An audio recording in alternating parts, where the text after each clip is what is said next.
Hello and welcome. Thank you for joining us today and watching our short video. We are doing a video about this beautiful piece of art that we've got hanging in our church at Thundersley. This was drawn by Mr. John Hurley, who joins us here today to talk about this. For the benefit of the viewer, John has created lots of art throughout your life, certainly, but recently in lockdown, wasn't it, you did a series of portraits for the WWF. That's right, I did, yeah. There were a few of those. Well, actually, they were all brilliant, but they're particularly the gorilla that you did and the badger, unbelievable. You could look at the pictures, and with this guy, the eyes pop. The soul, you see the soul in the eyes. They're almost alive, you know. Well, the funny thing is, if I'm painting a rabbit or a fox or whatever, then I try and feel the fox as if I'm stroking the fox. Yeah. Even though I've never stroked a fox, I'm trying to feel the hair and the coarseness or the delicateness of the fox, the catch lights in the eyes, and try to think of it as a living thing in front of me. Now, it's slightly different with this guy because this guy, as I say, has walked in and out of my life for most of my existence on this earth. But one of the poignant moments was, apart from what I spoke about earlier about him walking alongside me, was John and I went to the States a few years ago, and we were in New York, and we were. I said I want to go to Ground Zero. I wanted to go and see. I had no idea what I was preparing. I didn't prepare myself for it. But I needed to go there because it was a place to see whilst we were there. And they've got these huge water fountains there that are sort of like the water flows. And I don't know if you've been there, then it's amazing. But it was also really, really one of the hardest things I've ever done. But when we got off the subway, I said to John, "There's someone walking behind me."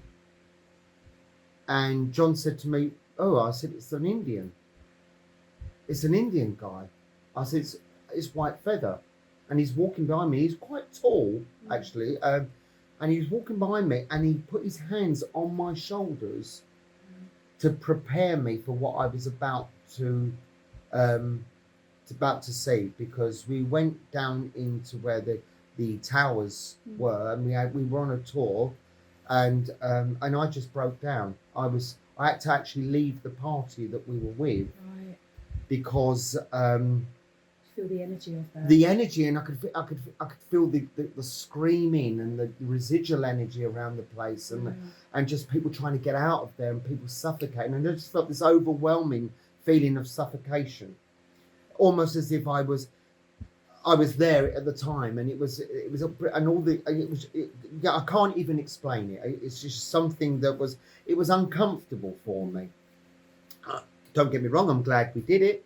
But I had to go walk away and sit down somewhere because it wasn't nice.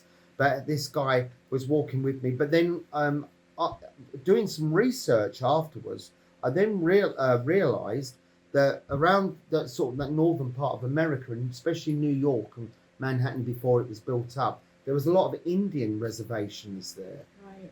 So I don't know whether it's connected and linked, but he was there with me, and then one evening I went into like a semi-trance mediumship, and I just closed my eyes and let the pencil draw this guy, because I needed to see him. I needed to be able to see him, and it was almost like I was moulding his face in clay. Stunning. Well, I'm thrilled he's found a home at the church. He has indeed found a home. He hangs very proudly on the wall of the main hall, and people often comment on his presence. Yeah, absolutely. We do run our drumming evenings, don't we? And we feel they're fabulous. The Americans around us.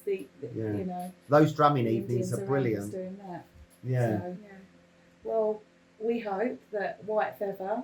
Thank you for allowing him to hang in our church. Oh, no, thank you for having him. We do hope that he exists there for many people in the future. And, continue to look after yourself and others in the church. That would be wonderful.